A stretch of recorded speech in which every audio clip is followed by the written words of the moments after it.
प्रश्न 9 क्या है? शकीर ने एक कूलर 10% कर सहित 4,400 में खरीदा।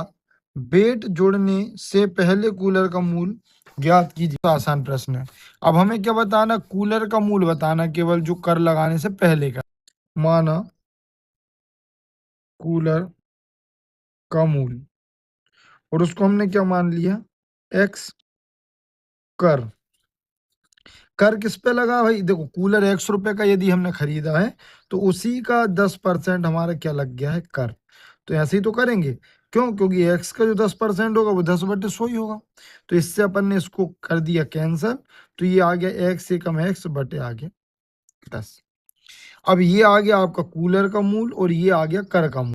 कर सहित कूलर का मूल कितना? 4,400 रुपए। ठीक है। तो अब अपन यहाँ पर क्या करने वाले हैं भाई? तो बस इसको कर दो। हम लिखेंगे तब प्रश्नानुसार। ठीक है। क्या भाई?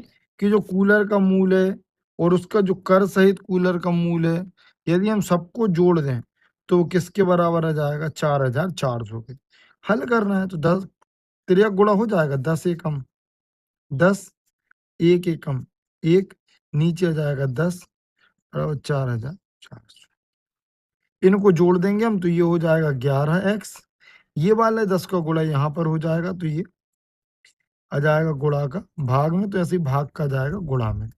आगे कर देंगे 400, 4,400 में ये वाला जो 11 है वो जाएगा नीचे। 11 एकम 11, 11 चुक्के 44, तो ये आ गया 400, और ये वाला 10। मतलब जो आपको उत्तर आएगा वो आएगा 4,000 रुपए। मतलब जो कूलर का मूल होगा वो कितना होगा? 4,000 रुपए। इसी का प्रश्न क्रमांक 10 क्या है बच्चों? ज्योति ने एक वस्तु 4.5% बिक्री कर सहित 3,155 में खरीदी। कर से पहले उस वस्तु का मूल्य ज्ञात कीजिए। तो हम लिख देंगे यहाँ पर माना वस्तु का मूल्य क्या हो जाएगा? नहीं पता तो 100 रुपए। फिर अपन निकाल लेंगे तब वस्तु पर कर कितना लगा? ये जो मूल है इसी का 4.5%। तो देखो कैसे हल करेंगे? ये एक्स तो एक्स रहेगा, है ना? परसेंट का आ जाएगा 100। ये वाला हम लिखेंगे 45। देखो एक दशमलव के बाद, एक अंक के बाद दशमलव है तो 1 10 इसका लगा देंगे बस यही समझने का है। ये वाला कर है, कर का 4.5 ऐसे ही लिखेंगे। गुणा कर दो, या कर का भी लिख सकते हो, बाकी आप तो ऐसे ही लिखना तो कंफ्यूजन कम होगा। ठीक है ना? चेक करने वाला आपको बिल्कुल सही देगा। ये इसको ये लिखा, इसका ये वाला 10 और प्रतिशत का ये कर दो। तो देखो 5 का पहाड़ा 9 बार, 5 का पहाड़ा 2 बार, तो कितना आ गया? ये आ गया 9 एकम 9x, और ये आ गया 100 दूनी 200। अब ये तो आ गया आपका कूलर का पैसा, ये आ गया उसका कर। लेकिन वो बोल रहा है कि जब इन दोनों को जोड़ दें, कर सहित कूलर का मूल्य, तो वो बोल रहा है आपका कितना आ रहा है? तो उसने बोला 31.55।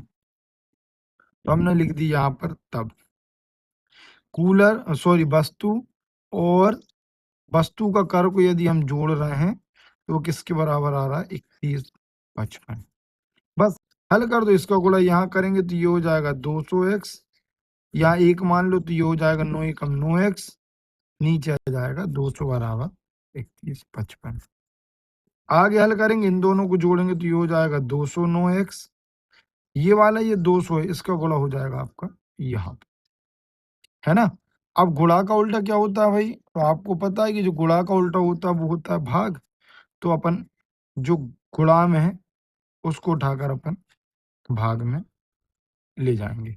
ये वाला नंबर यहाँ आ गया। बस इसको हम हल कर देंगे, वही हमारे प्रश्न का क्या होगा? उत्तर होगा। बस अब हमको क्या करना है? इसका गुणा कर देना है। गुणा कैसे होगा? तो देखो सबसे पहले एक काम करते हैं, अपन इससे इसको भाग कर देते हैं। मैं साइड में कर दिखाऊंगा आपको कि भाई भाग कैसे होगा। तो देखो मैंने इसको यहाँ लिखा, इसको 209 से भाग दिया। अब देखो 200 के पहाड़े में 3 तो आता नहीं है, यहाँ तक आता है पूरा। तो अपन ने एक बार पढ़ा तो 200, 9 एकम 209। तो यहाँ पर देखो ये 15 हो जाएगा, 15 में से 9 जाएगा, 6 बचेगा। इसने एक यहाँ दे दिया, ये हो गया 0। यहाँ से ये वाला 1 बचेगा, इसको उठाकर अपन यहाँ पर ले आएंगे। अब 200 का पहाड़ा में से कितनी बार पढ़े भाई? 5 बार यदि पढ़ना है तो 1045 आ रहा है। 5 बार पढ़ो तो 1045। तो हमने देखा यहाँ पर देखो ये 10 हो जाएगा, तो यहाँ 5 बचेगा। इसने एक यहाँ दे दिया, 5 बचा। 5 में से 4 जाएगा, 1 बचेगा, बस 15। ठीक है। अब यहाँ पर हम लगाएंगे दशमलव और यहाँ पर लगा देंगे हम एक 0। हल ही नहीं हो रहा, अभी भी नंबर छोटा, तो एक 0 यहाँ लगाकर एक यहाँ और लगा देंगे। तो अपन 7 बार पहाड़ा पढ़ेंगे तो ये आ जाएगा आपका इतना। ठीक है। फिर माइनस करेंगे तो यहाँ ये बचेगा आपका 7, क्योंकि ये यहाँ से मांग लेगा, ये हो जाएगा 9। तो 9 में से ये जाएगा तो 3 बचेगा और यहाँ पर कुछ नहीं बचेगा। अब हमको फिर हल करना है, तो अब हम क्या करेंगे भाई? तो फिर से वही करना है। अपन ने एक 0 मन से लगा लिया, अब यहाँ जगह नहीं, मैं इसको यहाँ लिख दे रहा हूँ। ठीक है। अब इसको फिर पहाड़ा पढ़ो, तो आपने एक बार पहाड़ा पढ़ा तो आपका इतना आ गया। तो यहाँ बचेगा 1, यहाँ बचेगा 6, यहाँ बचेगा 1। अब आगे हल नहीं करना हमको, इसको यहीं तक करके छोड़ देना है। ठीक है। अब देखो, जब मैंने इससे इसको काटा तो हमारा आया 15.071। इसको मैंने लिख दिया 15.071 गुणा। गुणा करना तो कर दो, 2 एकम 2, 7 दूनी 14 की 4 हासिल की 1। शून्य में करेंगे तो कुछ नहीं आएगा, इसका करेंगे तो ये जाएगा आपका 30। ठीक है। अब हमने देखा ये वाले जो 2 जीरो इनको अपन ने यहाँ लगा दिए, 3 दशम अंक के बाद दशमलव लगा दो, 1 2 3, तो यहाँ पर आ जाएगा दशमलव। मतलब जो आपने वस्तु खरीदी वो कितने की होगी? 3114 रुपए की वो वस्तु ही वस्तु होगी। यही आपके प्रश्न का उत्तर है। और आप दशमलव वाले अंक लिखना चाहें तो वो भी लिख सकते हैं, ऐसा है ना, 2 अंक तक आप लिख सकते हैं। ठीक है। प्रश्न क्रमांक 11 क्या है बच्चों? 10,000 का 2 वर्ष के लिए 5% वार्षिक दर से चक्रवृद्धि ब्याज ज्ञात कीजिए यदि ब्याज वार्षिक संयोजित होता है।